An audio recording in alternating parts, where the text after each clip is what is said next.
Bharat Ratna doctor Bhimrao Ambedkar ಅವರಿಗೆ ಕೋಟಿ ಕೋಟಿ ನಮನ. ಇವರ ಜೀವನವನ್ನು ಆಧರಿಸಿ ಈ ಧಾರಾವಾಹಿಯನ್ನು ನಿರ್ಮಿಸಲಾಗಿದೆ. ರಾಷ್ಟ್ರಕ್ಕೆ, ರಾಷ್ಟ್ರದ ಜನರಿಗೆ ಅಂಬೇಡ್ಕರ್ ಕೊಡುಗೆ ಅಪಾರ.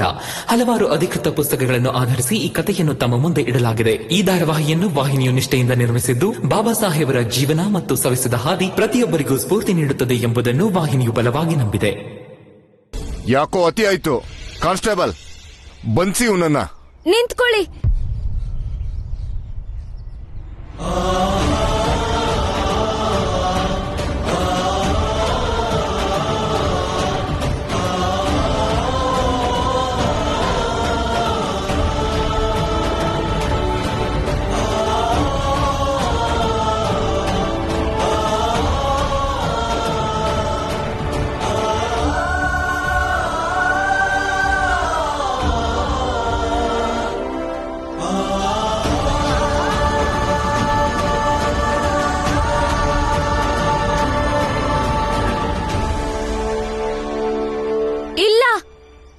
ನಾನ್ ಇವ್ರನ್ನ ಬನ್ಸಕ್ ಬಿಡಲ್ಲ.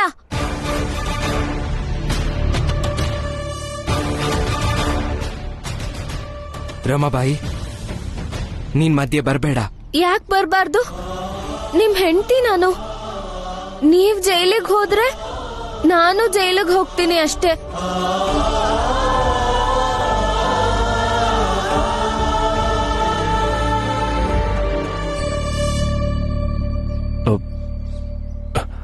ನೋಡಿ ಸಾಹೇಬ್ರೆ, ನಿಮ್ಗೆಲ್ಲೋ ತಪ್ಪು ಮಾಹಿತಿ ಬಂದಿರಬೇಕು.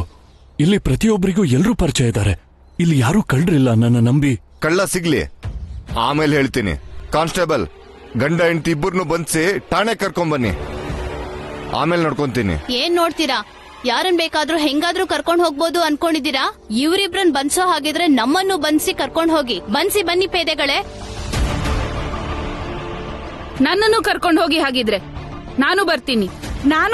ನಡೀರಿ ಸಾಹೇಬ್ರೆ, ಬನ್ನಿ, ನನ್ನನ್ನು ಬನ್ಸಿ. ನಮ್ಮನ್ನು ಕರ್ಕೊಂಡು ಹೋಗಿ, ನಾವು ನಿಮ್ ಜೊತೆ ಬರ್ತೀವಿ. ನಮ್ ಭೀಮನ್ನ ಅದೇಂಗ್ ಬಂಧಿಸ್ತೀರಾ ನೋಡ್ತೀವಿ. ನಮ್ಮೆಲ್ಲಾರನು ಬನ್ಸಿ, ಕರ್ಕೊಂಡು ನಡೀರಿ. ಹೌದು, ನಮ್ಮನ್ನು ಬನ್ಸಿ. ಬರ್ತೀವಿ ನಾವು. ಸಾಹೇಬ್ರೆ, ಈ ವಟಾರದಲ್ಲಿ ಎಲ್ರೂ ಇದೀವಿ. ಕನ್ನಡದವರು, ಮರಾಠಿಯವರು, ಗುಜರಾತಿಗಳೆಲ್ಲ ಒಟ್ಟಿಗೆ ಇದೀವಿ. ಎಲ್ಲಾ ಜಾತಿ ಧರ್ಮದವರು ಒಟ್ಟಿಗೆ ಇದೀವಿ ಇಲ್ಲಿ. ಹಾಗಂದ್ ಮಾತ್ರಕ್ಕೆ ನಾವೆಲ್ಲ ಬೇರೆ ಅಂತ ಅನ್ಕೋಬೇಡಿ. ಇದನ್ನೇ ಭೀಮರಾವ್ ನಮಗ್ ಹೇಳ್ಕೊಟ್ಟಿರೋದು. ಜಾತಿ ಬೇರೆ ಆದ್ರೂ ನಾವೆಲ್ಲ ಯಾವತ್ತಿಗೂ ಒಂದೇನೆ. ಬನ್ನಿ. ಕಾನೂನು ಗಡ್ಡ ಬಂದ್ರೆ ನಾನ್ ನಿಮ್ಮೆಲ್ರನ್ನೂ ಬಂಧಿಸ್ಬೇಕಾಗತ್ತೆ, ಅದ್ ನಿಮಗ್ ಗೊತ್ತಿರ್ಲಿ. ಆದ್ರೆ ಈ ವಟಾರದಲ್ಲಿ ಕಳ್ಳ ಇದ್ದಾನೆ ಅಂತ ಒಂದೇ ಒಂದ್ ಸುಳಿವು ಸಿಗ್ಲಿ, ಆ ದಿನ ಕಳ್ಳನ್ ಜೊತೆ ಈ ಗಂಡ ಹೆಂಡತಿ ಇಬ್ಬರನ್ನು ಬಂಧಿಸಿ ಜೈಲಿಗೆ ಹೇಳ್ಕೊಂಡು ಹೋಗ್ತೀನಿ. ನೋಡ್ತಾ ಇರಿ. ನಡೀರಿ. ಸಾಹೇಬ್ರೆ, ನನಗ್ ಗೊತ್ತಿಲ್ಲ ನಾನ್ ಮಾಡಿದ ತಪ್ಪು ಇಲ್ಲ ಸರಿನು. ಆದ್ರೆ ಇವ್ರ ಜೊತೆ ನನ್ ಮದ್ವೆ ಆಗಿದೆ. ನನ್ ಗಂಡನ್ ಜೊತೆ ನಾನ್ ಯಾವಾಗ್ಲೂ ಇರ್ತೀನಿ, ಸುಖದಲ್ಲೂ ಹಾಗೆ ದುಃಖದಲ್ಲೂ. ಜೀವನದ ಪ್ರತಿ ಹಂತದಲ್ಲೂ ಭೀಮಾಬಾಯಿ ನನ್ನ ಜೊತೆಗೆ ಹೇಗೆ ನಿಂತಿದ್ಲು ಹಾಗೇನೆ ಭೀಮರಾವ್ ಜೊತೆ ರಮಾಬಾಯಿ ನಿಂತಿರೋದು ನೋಡಿದ್ಮೇಲೆ ರಮಾಬಾಯಿನ ಭೀಮಂಗೆ ಮದುವೆ ಮಾಡಿಸಿರೋದು ಸರಿ ಅಂತ ಅನ್ನಿಸ್ತಾ ಇದೆ. ಹುಚ್ಚು ಕನ್ಸೆಲ್ಲ ಕಾಣೋದ್ ಬಿಡು. ಇದು ಕನ್ಸಲ್ಲ ಸಾಹೇಬ್ರೆ, ನಮ್ ಜೀವನದ ಸಂಕಲ್ಪ ಕೂಡ ಇದೇ ಆಗಿದೆ. ಒಂದಲ್ಲ ಒಂದಿನ ಈ ಸಮಾಜದಲ್ಲಿ ನ್ಯಾಯ ಅನ್ನೋದು ಬಡವ ಶ್ರೀಮಂತ ಇಬ್ರಿಗೂ ಒಂದೇ ಆಗಿರುತ್ತೆ.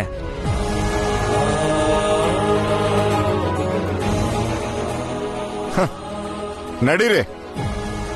ಭೀಮರಾವ್ಗೆ ಜೈ, ಭೀಮರಾವ್ಗೆ ಜೈ, ಭೀಮರಾವ್ಗೆ ಜೈ, ಭೀಮರಾವ್ಗೆ ಜೈ, ಭೀಮರಾವ್ಗೆ ಜೈ, ಭೀಮರಾವ್ಗೆ ಜೈ, ಭೀಮರಾವ್ಗೆ ಜೈ, ಭೀಮರಾವ್ಗೆ ಜೈ, ಭೀಮರಾವ್ಗೆ ಜೈ, ಭೀಮರಾವ್ಗೆ ಜೈ, ಜೈ ಭೀಮರಾವ್. ಸಂಕಟದಲ್ಲಿ ಬಂದೆ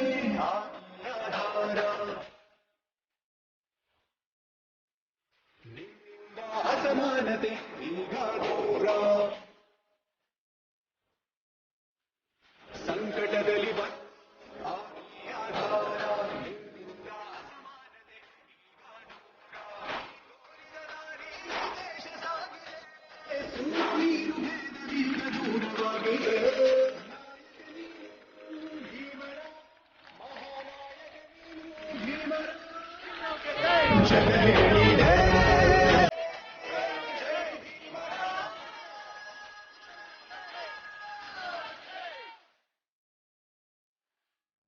ನೋಡಿದ್ರ ನೀವೆಲ್ಲ, ಇದೇ ಒಗ್ಗಟ್ಟಿಗಿರೋ ಶಕ್ತಿ.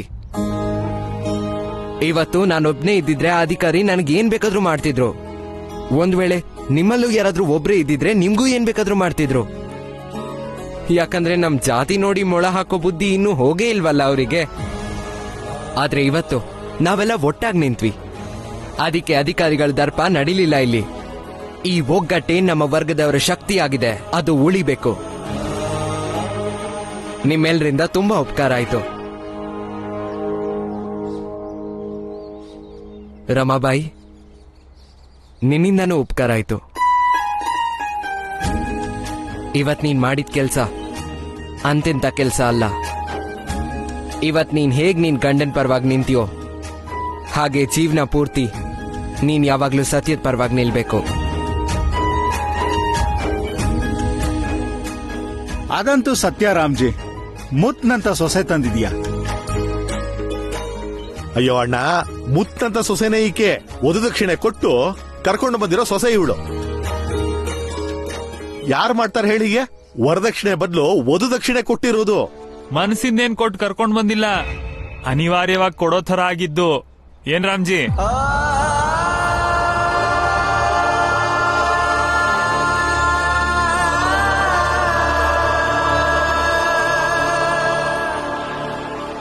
ನನ್ನ ಮಗಳನ್ನ ನಿಮ್ ಮಗನಿಗೆ ತಂದ್ಕೋತೀವಿ ಅಂತ ಮಾತು ಕೊಟ್ಟು ಈಗ ಮಾತು ಮುರಿತಿದ್ದೀರಾ. ಅನ್ಯಾಯ ಇದು. ಅಣ್ಣಂದ್ರ, ನಾವು ಮದುವೆಗೆ ಎಲ್ಲ ತಯಾರಿ ಮಾಡ್ಕೊಂಡು ಬಂದಿದ್ದೀವಿ. ಈಗ ನೀವು ಬೇಡ ಅನ್ಬಾರ್ದು. ನಾವು ಸುಮ್ನೆ ಹೋಗೋರಲ್ಲ, ತಿಳ್ಕೊಳ್ಳಿ. ನನ್ನ ದಯವಿಟ್ಟು ಕ್ಷಮಿಸ್ಬಿಡಿ. ನಿಮ್ ಮಗಳು ಗುಣವಂತೆ, ರೂಪವತಿ, ಸುಶೀಲೆ. ಆಕೆನ ಯಾರೇ ಮದ್ವೆ ಆಗ್ಲಿ ಅವರ ಅದೃಷ್ಟನೇ ಬದಲಾಗಿ ಹೋಗುತ್ತೆ. ಆದ್ರೆ ನಾನೊಂದು ಧರ್ಮ ಸಂಕಟದಲ್ಲಿ ಸಿಕ್ಕಾಕೊಂಡಿದ್ದೀನಿ, ಅದಕ್ಕೆ ಬೇಡ ಅಂತಿರೋದು. ಈಗ ನೆಪ ಹೇಳ್ಬಿಡಿ ರಾಮ್ಜಿ. ಅಂತ ಧರ್ಮ ಸಂಕಟ ಏನಿದೆ ನಿಮ್ಗೆ? ನಿಶ್ಚಯ ಆಗಿರೋ ಅಂತ ಮದುವೆನ ಬೇಡ ಅನ್ನೋದಿಕ್ಕೆ. ನೋಡಿ, ನಾನು ಭೀಮನ್ಗೋಸ್ಕರ ಒಂದು ಹುಡುಗಿನ ಆಯ್ಕೆ ಮಾಡಿದ್ದೀನಿ. ಆಕೆಗೆ ಅಪ್ಪ ಅಮ್ಮ ಇಬ್ರೂ ಇಲ್ಲ, ಅನಾಥೆ. ಸ್ವಲ್ಪ ದಿನ ಚಿಕ್ಕಪ್ಪನ ಮನೇಲಿ, ಇನ್ ಸ್ವಲ್ಪ ದಿನ ಮಾವನ ಮನೇಲಿ ಇದ್ಕೊಂಡು ಬದುಕ್ತಾ ಇದ್ದಾಳೆ. ಆಕೆಗಿಬ್ರು ತಮ್ಮ ತಂಗಿ ಬೇರೆ ಇದ್ದಾರೆ, ತುಂಬಾ ಬಡವರು. ಮದ್ವೆ ಮಾಡಿಕೊಡೋ ಶಕ್ತಿ ಕೂಡ ಇಲ್ಲ ಅವರಿಗೆ. ನಿಮ್ ಮಗಳಿಗೆ ಇನ್ನೂ ಒಳ್ಳೆ ಸಂಬಂಧ ಸಿಗ್ಬೋದು, ಆದ್ರೆ ಭೀಮನ ಮದ್ವೆನ ರಮಾಬಾಯಿ ಜೊತೆ ಮಾಡಿದ್ರೆ ಆಕೆಗೂ ಸಹಾಯ ಆಗುತ್ತಲ್ವಾ? ಇದ್ರ ಜೊತೆಯಲ್ಲೇ ಆಕೆ ತಮ್ಮ ತಂಗಿರಿಗೂ ಅನುಕೂಲ ಆಗುತ್ತೆ. ಮತ್ತೆ ರಮಾಬಾಯಿ ಈ ಷರತ್ತಿನ ಮೇಲೆ ಮದುವೆಗೆ ಒಪ್ಪಿದ್ದಾಳೆ. ಮದುವೆ ಆದ್ಮೇಲೆ ಆಕೆ ತಮ್ಮ ತಂಗಿನ ನಾವೇ ನೋಡ್ಕೋತೀವಿ ಅಂತ. ಇವ್ರಿಗೇನ್ ತಲೆಗೆಲೆ ಕೆಟ್ಟಿದ್ಯಾ ಹೇಗೆ? ಬಿಡಿಸ್ ಹೇಳಿ, ಇವ್ರೇನ್ ಮಗನ್ ಮದ್ವೆ ಮಾಡ್ತಿದ್ದಾರೋ ಇಲ್ಲ ಮನೆ ಹಾಳು ಮಾಡ್ತಿದ್ದಾರೋ? ಯಾರನ್ನು ಮೆಚ್ಸೋಕೆ ನೀವು ದಯೆ ತೋರಿಸೋದು ಬೇಡ. ಸ್ವಂತ ಮಗನ ಭವಿಷ್ಯನ ಬಲಿ ಕೊಡ್ತಿದ್ದೀರಾ. ನಿಮ್ಮ ಮಗ ಓದು ಬರಹ ಕಲ್ತಿರೋನು, ಅವನ್ ಮದ್ವೆನ ನಮ್ಮಂತ ಸ್ಥಿತಿವಂತರ ಮನೆ ಹುಡುಗಿ ಜೊತೆ ಮಾಡೋದ್ರ ಬದಲು ಒಬ್ಬ ಅನಾಥೆಯನ್ನ ಸೊಸೆ ಮಾಡ್ಕೋತೀರಾ? ಅದು ಹಾಗಲ್ಲ. ಭೀಮಂಗೆ ಎಂತ ಹುಡುಗಿ ಸಿಗ್ಬೇಕು ಅಂದ್ರೆ ಅವನ ಯೋಚನೆಗೆ ಅಡ್ಡಿ ಬರಲೇಬಾರದು. ಆ ಥರ ಅಷ್ಟೇ ಅಲ್ಲ, ಅವನಿಗೆ ಬೆನ್ನೆಲುಬಾಗಿ ನಿಲ್ಬೇಕು. ಮುಂದಿನ ದಿನಗಳಲ್ಲಿ ಬಡವರಿಗೋಸ್ಕರ ಹೋರಾಟ ಮಾಡಲೇಬೇಕು. ಮತ್ತೆ ಈ ವಿಷಯಕ್ಕಾಗಿ ರಮಾಬಾಯಿನ ಮೀರ್ಸೋರು ಯಾರು ಇಲ್ಲ ಅನ್ಸತ್ತೆ. ಏನ್ ವಿಚಿತ್ರನಪ್ಪ, ನೀವ್ ಈ ಮದುವೆ ಮಾಡ್ತಾ ಇರೋದು ಸಂಬಂಧ ಕೂಡ್ಸೋಕ ಇಲ್ಲ ಹೋರಾಟ ಮಾಡೋಕ? ಒಂದು ಹೋರಾಟದ ಕುಟುಂಬನ ಮಾಡಕ್ಕೆ. ಸರಿ ಬಿಡಿ, ಪರೋಪಕಾರ ಮಾಡಿ ಕಟ್ಟಿ ಹೋರಾಟದ ಕುಟುಂಬನ. ಆದ್ರೆ ನಾವು ತಯಾರಾಗಿ ಬಂದಿದೀವಲ್ಲ, ಅದಕ್ಕೇನ್ ಮಾಡ್ತೀರಾ? ಈ ಮದುವೆಗೆ ನಾವು ಖರ್ಚು ಮಾಡಿರೋ ದುಡ್ಡಿನ ಬಗ್ಗೆ ಯೋಚನೆ ಮಾಡಿ. ಅದರಲ್ಲೂ ಈಗ ನನ್ನ ಮರ್ಯಾದೆ ಹೋಗಿದೆಯಲ್ಲ, ಅದನ್ನ ಹೇಗ್ ಸರಿ ಮಾಡೋದೀಗ? ನೋಡಿ ರಾಮ್ಜಿ, ಪರಿಹಾರ ನೀವು ಕೊಡ್ಲೇಬೇಕು. ಏನ್ರಪ್ಪ? ಸರಿ, ನಾನ್ ಪರಿಹಾರನ ಕೊಡಕ್ ಸಿದ್ಧ ಇದ್ದೇನೆ.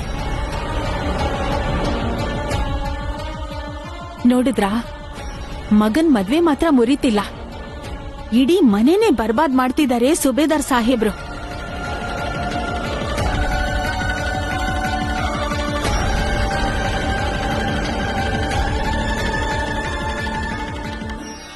ರಾಮ್ಜಿ ಹೇಳಿ ಸರಿಯಾಗಿದೆ. ರಮಾಬಾಯಿಗಿಂತ ಒಳ್ಳೆ ಹೆಂಡತಿ ಭೀಮಂಗೆ ಸಿಗ್ತಿರ್ಲಿಲ್ಲ. ಹಾಗೆ ನಮ್ಗೆಲ್ಲ ರಮಾಬಾಯಿ ಅಂತ ಸೊಸೆ ಸಿಗ್ತಿರ್ಲಿಲ್ಲ.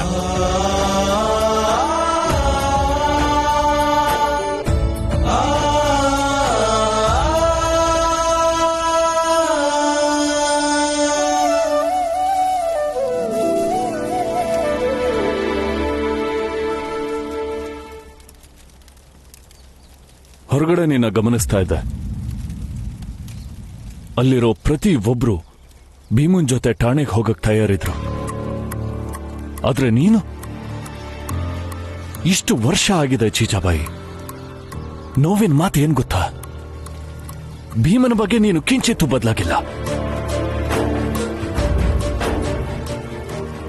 ನನಗೋಸ್ಕರ ಭೀಮಾನೂ ಬದಲಾಗಿಲ್ಲ. ಅದ್ರ ಜೊತೆಗೆ ನನ್ನ ಹತ್ರ ನೀವು ಭೀಮನ್ ಬಗ್ಗೆ ಮಾತಾಡೋದು ಬದಲಾಗಿಲ್ಲ. ನೀವೇ ಹೇಳ್ತಿರಲ್ಲ, ಮನುಷ್ಯನ ಸ್ವಾತಂತ್ರ್ಯ, ಅವನಿಚ್ಛೆ ಎಲ್ಲವೂ ಅವನ ಸ್ವಂತ ಆಯ್ಕೆ ಅಂತ. ಆದ್ರೆ ಇಷ್ಟು ವರ್ಷಗಳಿಂದ ಭೀಮನ್ ವಿಷಯದಲ್ಲಿ ನಾನು ಅವನ ಹಿಂದೆ ನಿಲ್ಬೇಕು ಅಂತ ನೀವು ನನ್ನನ್ನ ಬಲವಂತ ಮಾಡ್ತಾ ಇದ್ದೀರಾ. ಅವನ್ ಪ್ರತಿ ನಿರ್ಧಾರಕ್ಕೂ ಕಣ್ಣು ಮುಚ್ಕೊಂಡು ಒಪ್ಕೋಬೇಕು, ಅವನೇ ಸರಿ ಅನ್ಬೇಕು, ಎಲ್ಲ ನನ್ನ ಕರ್ತವ್ಯ ಅನ್ನೋ ಹಾಗೆ.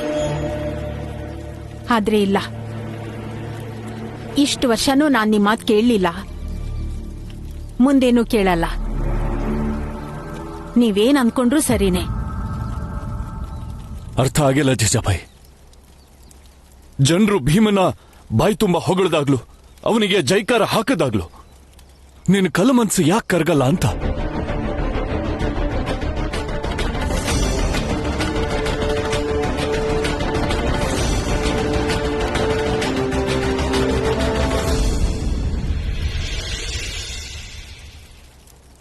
ಉತ್ತರ ಇದೆ ಕೇಳಿ. ಭೀಮ ಒಬ್ಬನ್ ಬಿಟ್ರೆ ನಿಮ್ ಮಕ್ಕಳಲ್ಲಿ ನಂಗಿನ್ಯಾರ ಮೇಲೂ ಹೊಟ್ಟೆ ಕಿಚ್ಚಾಗ್ಲಿ, ದ್ವೇಷ ಆಗ್ಲಿ, ಕಿಂಚಿತ್ ಕೋಪನೂ ಇಲ್ಲ. ಆದ್ರೆ ಭೀಮನ್ ಬಗ್ಗೆ ಯಾಕೆ ಹೀಗೆ? ನಂದು ಅಂತ ಸ್ವಂತ ಮಗು ಇಲ್ದೇ ಇರೋದೇ ಕಾರಣ ಇರಬಹುದು. ನಾನ್ ಬಂಜೆ ಆಗೋಕೆ ಬಹುಶಃ ನನ್ ಗಂಡಂಗೆ ಭೀಮನಂತ ಮಗ ಇರೋದೇ ಕಾರಣ ಅನ್ಸತ್ತೆ. ಈ ಕಾರಣದಿಂದಾನೇ ನನ್ ಗಂಡಂಗೆ ತನ್ನ ಎರಡನೇ ಹೆಂಡತಿಯಿಂದ ಇನ್ನೊಂದ್ ಮಗು ಬೇಕು ಅಂತ ಅನ್ಸಿಲ್ಲ.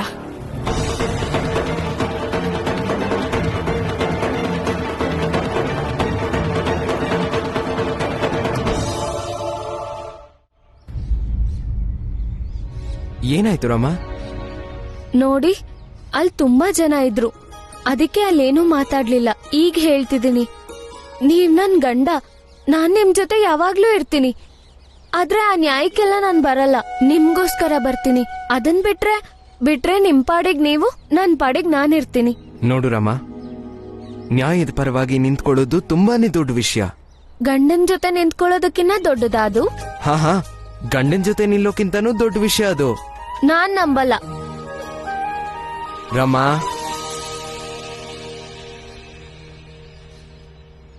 ಯಾರ್ ನ್ಯಾಯಕ್ಕೋಸ್ಕರ ಹೋರಾಟ ಮಾಡ್ತಾರೋ ಅವರನ್ನ ಸಮಾಜ ಪೂರ್ತಿಯಾಗಿ ನಂಬುತ್ತೆ, ಜೊತೆ ಗೌರವದಿಂದ ನೋಡುತ್ತೆ. ಬೇರೆಯವ್ರ ನಂಬಿಕೆನ ಗಳಿಸಿ ಉಳಿಸ್ಕೊಂಡು ಹೋಗೋದ್ರಲ್ಲಿರೋ ಸುಖ, ಸಂತೋಷ ಇನ್ನೆಲ್ಲೂ ಸಿಗಲ್ಲ. ನೋಡಿ, ನಾನ್ ಕೂದ್ಲಿಂದ ಹೇನ್ ತೆಕ್ಕೋಬೇಕು. ಏನೋ? ನಿಮ್ಗೂ ಉದ್ದ ಕೂದ್ಲು ಇದ್ದಿದ್ರೆ ಆಗ ಗೊತ್ತಾಗ್ತಿತ್ತು ಕೂದ್ಲಲ್ಲಿ ಹೇನ್ ಸೇರ್ಕೊಂಡ್ರೆ ಎಷ್ಟು ಹಿಂಸೆ ಆಗತ್ತೆ ಅಂತ. ಆಮೇಲೆ ನ್ಯಾಯಕ್ಕಿಂತ ಹೇನ್ ತೆಗೆಯೋದೆ ತುಂಬಾ ಮುಖ್ಯ ಆಗ್ತಿತ್ತು.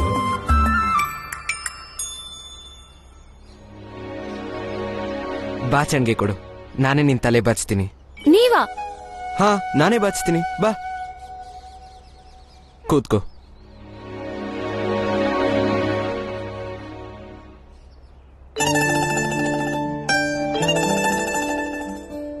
ನೋಡಿ, ನೀವ್ ನ್ಯಾಯದ ಪರವಾಗಿ ನಿಂತ್ಕೊಳ್ಳಿ, ಮತ್ತೆ ಸಮಾಜದ ನಂಬಿಕೆ ಗಳಿಸ್ಕೊಳ್ಳಿ.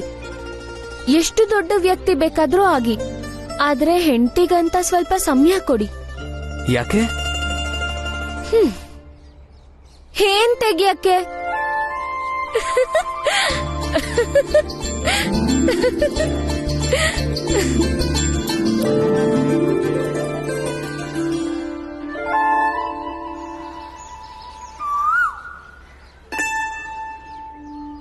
ಅತ್ತೆ, ಇರ್ಲಿ ಇರ್ಲಿ, ಚೆನ್ನಾಗಿರು ಮಗಳೇ.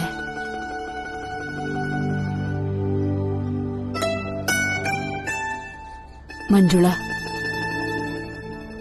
ಹೀಗೆ ಬಂದು ಹೋಗ್ತಾ ಇರು. ಹಾ ಹೌದು, ನಿನ್ ಗಂಡ ಆಗಾಗ ಕೆಲ್ಸದ ಮೇಲೆ ತುಳಸಿಯವ್ರ ಊರ್ ಕಡೆ ಹೋಗ್ತಿರ್ತಾರಲ್ವಾ? ಒಂದ್ ವಿಷಯ ಹೇಳ್ ಕಳಿಸ್ತೀಯಾ? ತುಳಸಿಗೊಂದ್ಸಲ ಹೇಳೋ ಕೇಳು, ಸಮಯ ಸಿಕ್ಕಾಗ ಬಂದು ಈ ಅತ್ತೆನ ನೋಡ್ಕೊಂಡು ಹೋಗು ಅಂತ.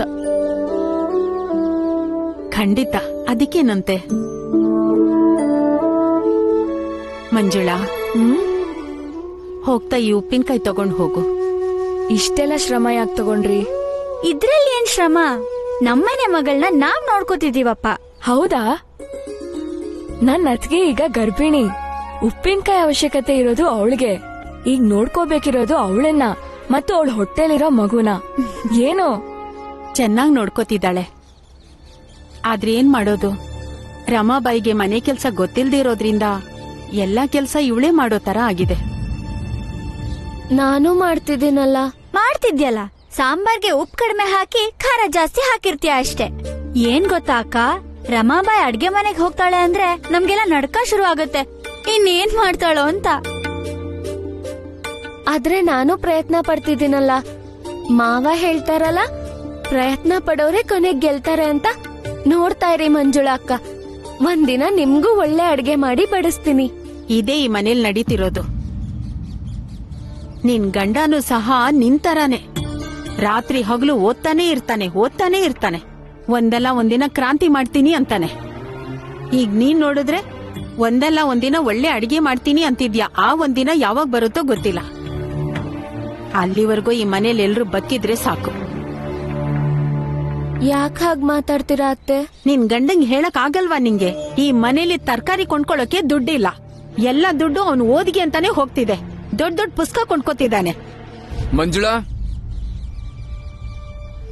ಹೊರಡೋಣವಾ? ಹಾ ಅಣ್ಣ, ನಡೀರಿ.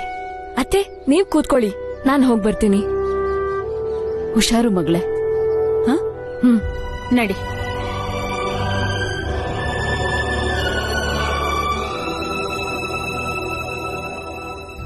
ರಮ, ಜೀಜಾಬಾಯಿ ಮತ್ತೆ ಲಕ್ಷ್ಮೀಬಾಯಿ ಮಾತ್ಗೆ ಬೇಜಾರ್ ಮಾಡ್ಕೋಬೇಡ ಪುಟ್ಟ. ಇಲ್ಲ, ಮಾಡ್ಕೊಳಲ್ಲ. ಚಿಕ್ಕ ವಯಸ್ಸಿನಲ್ಲೇ ಅಪ್ಪ ಅಮ್ಮ ಹೋಗ್ಬಿಟ್ರು. ಬೇರೆ ತಾಯಂದ್ರು ಅವ್ರ ಮಕ್ಳಿಗ್ ಬೈಯೋದನ್ನ ನೋಡ್ದಾಗ ನನಗೂ ಒಬ್ಬ ಅಮ್ಮ ಇದ್ದು ಅವ್ರು ನನಗ್ ಬೈದಿದ್ರೆ ಚೆನ್ನಾಗಿರ್ತಿತ್ತು ಅನ್ನಿಸ್ತಿತ್ತು. ಈಗ ನನಗ್ ಖುಷಿ ಆಗ್ತಿದೆ.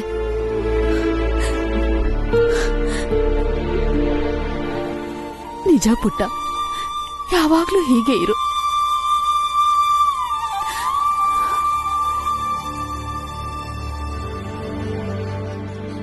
ಅಪ್ಪ. ಏನಮ್ಮ ಮಂಜುಳಾ, ಹೊರಟ್ಯಾ? ಹ್ಞೂ ಅಪ್ಪ. ಆನಂದ, ಅದನ್ನ ಇಲ್ಲಿ ನನ್ ಕೈ ಕೊಡು. ಹೋಗಿ ನನ್ ಛತ್ರಿ ತಗೊಂಡ್ ಬಾ. ಇದನ್ ಸರಿ ಮಾಡ್ಬೇಕು. ನಾನು ಹಂಗೆ ಪೇಟೆ ಕಡೆಗೆ ಹೋಗ್ತಾ ಮಂಜುಳಾನ ಬಿಟ್ಟು ಬರ್ತೀನಿ. ಅಪ್ಪ, ನಾನೇ ಮಾಡ್ತೀನಿ ಬಿಡಿ. ಹೇಳಿದ್ನಲ್ಲ, ಹೋಗ್ ಛತ್ರಿ ತಗೊಂಡ್ ಬಾ. ಅಪ್ಪ, ಅಯ್ಯೋ ಬೇಡ. ಆನಂದನ್ ಬೇಕು ಅಂತಾನೆ ನಾನ್ ಕಳಿಸ್ದೆ. ನಿನ್ನ ಹತ್ರ ಸ್ವಲ್ಪ ಮಾತಾಡ್ಬೇಕಿತ್ತು. ಹ್ಞೂ ಅಪ್ಪ, ಹೇಳಿ.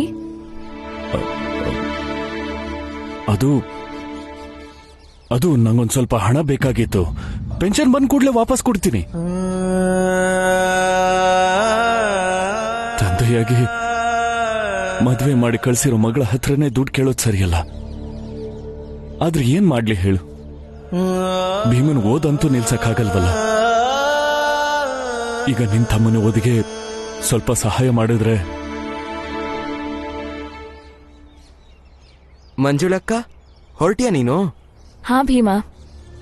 ಸರಿ, ಬರ್ತಾ ಇರು. ಭೀಮಾ, ಸ್ವಲ್ಪ ಸಹಾಯ ಮಾಡ್ಬಾ. ಹಾ ಮಾವ, ಬಂದೆ. ಹೋಗ್ಬಾ.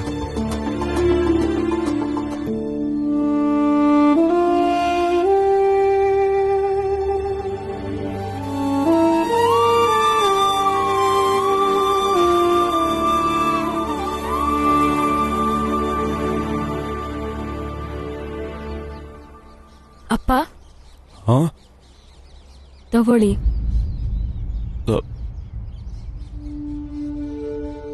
ಅಪ್ಪ, ನನ್ ತಮ್ಮ ಅವನ್ ಎಷ್ಟು ಓದ್ತಾನೋ ಓದ್ಲಿ. ಆದ್ರೆ ಅಪ್ಪ, ಅವನ್ ಓದಗೋಸ್ಕರ ನಾನ್ ಕಾಸು ಕೊಟ್ಟಿದ್ದೀನಿ ಅಂತ ಅವನಿಗೆ ಹೇಳ್ಬೇಡಿ. ಗೊತ್ತಾದ್ರೆ ಕೆಲ್ಸ ಹುಡ್ಕಕ್ ಶುರು ಮಾಡ್ತಾನೆ.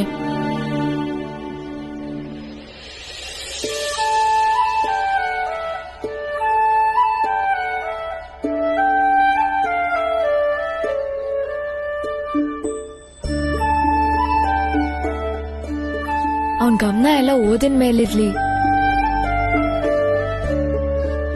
ಏ ಭೀಮಾ, ನೀನು ಬಂದ್ಯಾ? ಬಾ ಮಂಜುಳನ್ ಬಿಟ್ಟು ಬರೋಣ. ಹಂಗೆ ಅಪ್ಪನ ಛತ್ರಿನೂ ಸರಿ ಮಾಡಿಸ್ಕೊಂಡ್ ಬರೋಣ.